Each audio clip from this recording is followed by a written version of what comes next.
The mysterious party, a night to remember. The house stood at the end of a long, winding drive, a monolithic silhouette against the bruised twilight sky. It was an imposing structure, a Victorian mansion with gargoyles peering down from its eaves and ivy crawling up its walls like grasping fingers. Yet, despite its age, the house hummed with an unsettling modernity. Sharp lines of white light sliced through the gathering darkness, emanating from within, and casting stark geometric shadows across the manicured lawns. The air crackled with anticipation as cars, sleek and expensive, deposited their passengers at the foot of the grand staircase leading up to the imposing front door.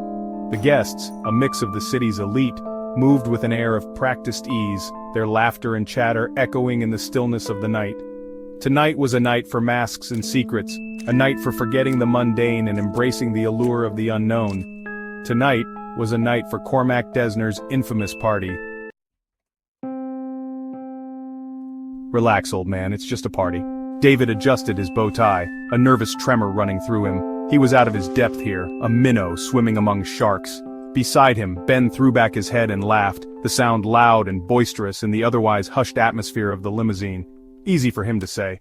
Ben, in his perfectly tailored suit and effortless charm, was a natural in this world. David, however, felt the ill-fitting, rented tuxedo like a physical manifestation of his discomfort. He was here for one reason: Cormac Desner. Desner was a legend, a phantom who could make or break careers with a single phone call. David needed his investment, needed it desperately, and tonight, he was determined to get it. Come on, loosen up a bit, let's get a drink. We'll find your precious Desner eventually. The interior of the house was a sensory overload. Crystal chandeliers dripped from the high ceilings, casting 1,000 fractured rainbows on the throng below. The air throbbed with music, a strange blend of classical strings and pulsating electronica. Guests, their faces hidden behind elaborate masks, swirled around them in a kaleidoscope of silk, feathers, and glittering jewels. David scanned the crowd, searching for any sign of Desner. He had heard whispers, rumors of the man's eccentricities, his reclusiveness. Seeing him was a rare privilege, let alone speaking to him. Tonight, David needed to beat the odds. He needed to find Desner and make his pitch. His entire future rested on it. The hours melted away in a blur of champagne, canapes, and strained conversation. David, his initial anxiety giving way to a dull ache of frustration, searched for Desner, but the man was nowhere to be found. He caught snippets of conversations, whispers of Desner's latest acquisition, his latest philanthropic endeavor, but no one seemed to know where he was, or if he was even present. Hey David, relax a bit, will you? You're looking way too tense. Ben, meanwhile, was in his element. He flitted from group to group, charming his way into conversations with an easy confidence that David envied. Each time David tried to steer the conversation back to Desner, Ben would wave a dismissive hand, his focus already captured by something or someone else. Come on Davey, lighten up, there's plenty of time to find Desner. Frustration gnawed at David. He had to speak to Desner, had to make him understand the potential of his project, but the man was a ghost, a phantom haunting his own party. The more elusive Desner remained, the more David felt a sense of unease creep up his spine. There was something not quite right about this party, about this house. He couldn't place it, but the feeling lingered, a sour note in the symphony of revelry.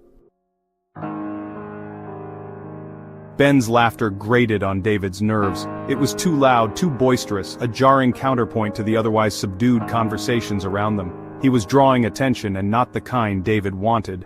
Ben, keep it down, you're being disruptive. Ben just grinned, swaying slightly to the music. Live a little, Davy, it's a party. He stumbled against a passing waiter, sending a spray of champagne and caviar across a woman's shimmering gown.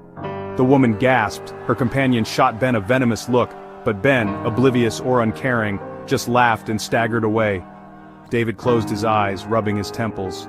Ben was being reckless, and David couldn't shake the feeling that his friend's behavior was somehow connected to the growing sense of unease that coiled in his gut. I'm going outside for a moment, he muttered, pushing his way through the throng. The cool night air hit David like a slap. He drew in a deep breath, trying to steady his nerves. The gardens were deserted, the noise of the party muted by the thick stone walls. He leaned against the balustrade, gazing out at the sprawling grounds. the perfect facade of manicured lawns and sculpted hedges doing little to ease the growing sense of dread that had settled over him. Mr. Lawson, I believe. David turned, startled. A man stood behind him, shrouded in shadows. He was tall and lean, dressed in an impeccably tailored suit, his features obscured by an ornate silver mask that covered the upper half of his face. The mask was fashioned in the likeness of a wolf, its eyes two glittering rubies that seemed to pierce through David's soul. "Mr. Desner?" The man gave a low chuckle, the sound like the scraping of dry leaves. You seem surprised to see me. I wasn't expecting to find you out here. No, perhaps you should spend less time searching, Mr. Lawson, and more time enjoying yourself. The insistent ringing of the doorbell jolted David awake. He sat up in bed, his heart pounding. He had fallen asleep at his desk, the remnants of a microwave dinner congealing on a plate beside him. Desner's words echoed in his mind. Perhaps you should spend less time searching. He had been right, of course. He had spent the entire night searching. And for what? He hadn't even managed to get close to Desner, let alone pitch his project. He glanced at the clock. 3 a.m. Who could be calling at this hour? He stumbled to his feet, his mind still foggy from sleep and the previous night's excesses. As he reached the door, he heard a voice, a low murmur that sent a chill down his spine. It was Ben. He flung open the door, relief flooding through him. "Ben, what are you doing here?" But the relief turned to ice in his veins as he took in Ben's appearance. His friend's clothes were torn and disheveled, his face pale and streaked with dirt. His eyes were wide and unfocused, his pupils dilated like a startled animal. "Ben, what happened? Where have you been?" Ben just stared at him, his lips moving soundlessly. Then he held up a hand, his palm outstretched. Scrawled across it, in what looked like dried blood, was a single word: run. The silence stretched out, thick and heavy with unspoken dread. David tried calling Ben again and again, but it went straight to voicemail. Where could he be? What had happened at the party? The cryptic message on Ben's hand, the haunted look in his eyes. It all pointed to something terrible, something he couldn't even begin to comprehend. He paced his apartment, his mind racing, trying to piece together the fragments of the previous night. Ben's erratic behavior, his disappearance, the strange encounter with Desner. It all felt connected somehow, but the threads were tangled, leading to a conclusion he couldn't bear to face. He thought about the eerie opulence of Desner's mansion, the masked faces of the guests, the feeling of being watched, of being hunted. And then he remembered Desner's words, the chillingly calm tone, the way his eyes seemed to burn into him from behind the silver mask. Perhaps you should spend less time searching, Mr. Lawson, and more time enjoying yourself. What had he meant by that? Was it a threat veiled as a piece of advice? Had Desner done something to Ben? The thought sent a fresh wave of terror crashing over him. He had to find Ben, had to make sure he was safe. Driven by a desperate hope and a growing sense of dread, David returned to Desner's mansion. The iron gates stood open, the drive deserted. The house loomed before him, silent and menacing in the pale light of dawn. He pushed open the heavy oak door, his heart pounding in his chest. The air inside was heavy, stagnant, tinged with the coppery tang of blood. He followed the scent, his steps echoing in the cavernous hallway, until he reached the grand ballroom, and there, in the center of the room, beneath the glittering chandeliers, lay a sight that would forever be seared into his memory. A vast dark stain spread across the polished marble floor, reflecting the pale light filtering through the tall windows. Furniture was overturned, broken, as if a struggle had taken place, and in the center of the stain, lying amidst the debris like a discarded doll, was Ben's phone. David sank to his knees, his stomach churning. He didn't need to see more to know the truth. Ben was gone. A low chuckle echoed in the stillness, sending a fresh wave of terror through David. He looked up, his blood turning to ice as he saw Cormac Desner standing at the top of the grand staircase. He was no longer wearing his mask, and in the pale light of dawn, his features were even more unsettling than David could have imagined.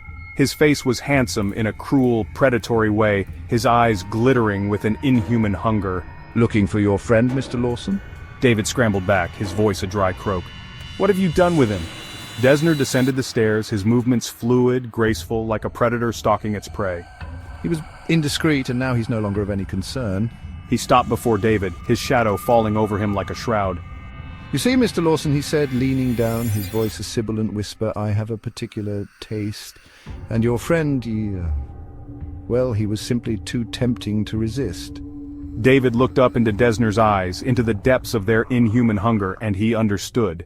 He understood that he had stumbled into something ancient, something monstrous, something that masqueraded as human but was anything but. He understood that he had just become the next target in a game as old as time itself. He should have run when he had the chance, because now it was too late.